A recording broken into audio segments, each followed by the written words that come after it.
Hey, listen, have you ever been on the road with a great bag of coffee, but no way to make it? Well, we've got the answer right here on Bean Basics.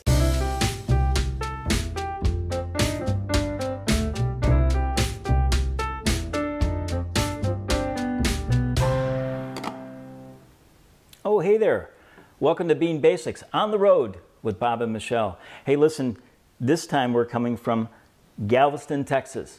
We're on a little sojourn here. If anybody's been there, we're just off Moody Road and M.5 Street. Anyway, perhaps you're like us and you like to travel with your coffee. Today, I've got some hacks for you if your filter situation is a little mucky, right? So we came here by car, and so I brought the V60 wrapped in a towel, and I brought some V60 filters. But you know, we have been in situations before where we've had to boil water on the stove. Now we have our Narita, right? So we don't need to boil water on our stove, and we've got a link for you on that. And then strain it through a strainer and a paper towel is how desperate we were to have a cup of coffee, because the Airbnb we were going to come to was supposed to have a coffee maker, and then they didn't have a coffee maker that was working, right? So we bring this along, but you know, in an Airbnb situation where we're driving, we can wrap this in a towel, that's great. But we always travel with our water, our mug, our coffee, our Narita. And our mug can really substitute for the Hario V60, right? So often I just bring the brew basket along with us with these filters, right? And that's great.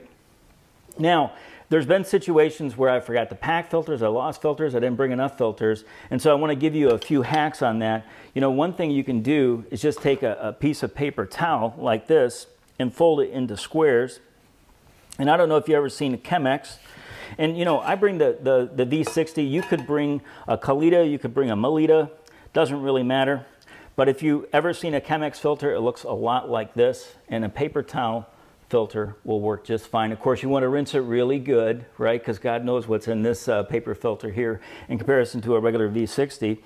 We've also been in a situation where we got to use napkins.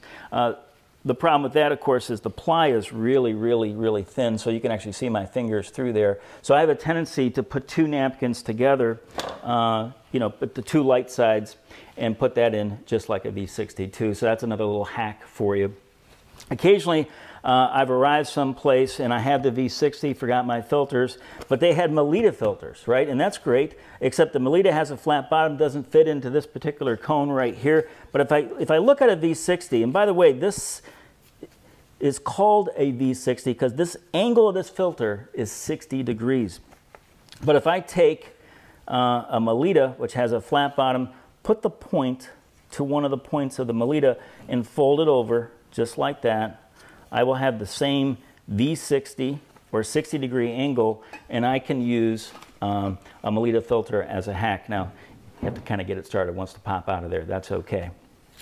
So those are a bunch of hacks.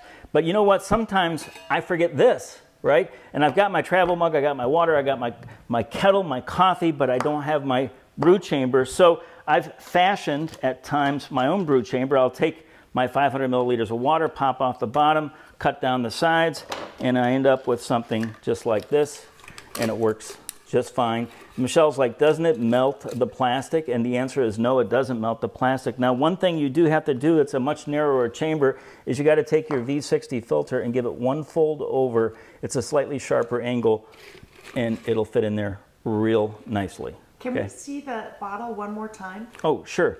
Yeah. That's the little arrangement. You can see it's stained from coffee because I've run it through there. I've had to use that in the past, but you can make that up on the fly. And the last thing that you can do, and it'll make you wonder why you ever want to bring a brew basket, is you can take a V60 filter and put it right on top of your travel mug, hold the edge, and push it down, and the strength of that will be just fine. Now, you can see that chamber's a little shallower, okay, that's okay. And you're gonna have to hold on to the edges, but you can pour over that and it'll be just fine. So these are all the tips, tricks, and hacks on filters that I've found over the years. Maybe you have one that you want to share, put it in the comment below, or if you think some of these are bogus, let me know that too, that's okay. We'd always love you to subscribe, and I do want to tell you about One Big Island Space. We're on a mission here at BIGGBY Coffee to have 50% of our coffee be farm direct by 2023. And we hope you'll tell somebody about that. But until that moment in time, I want to leave you with this one thing. When you love the world will love you right back. Hey, thanks for joining us. For future episodes, click the subscribe button. Bean Basics is brought to you by OneBigIslandInspace.com with 2 G's.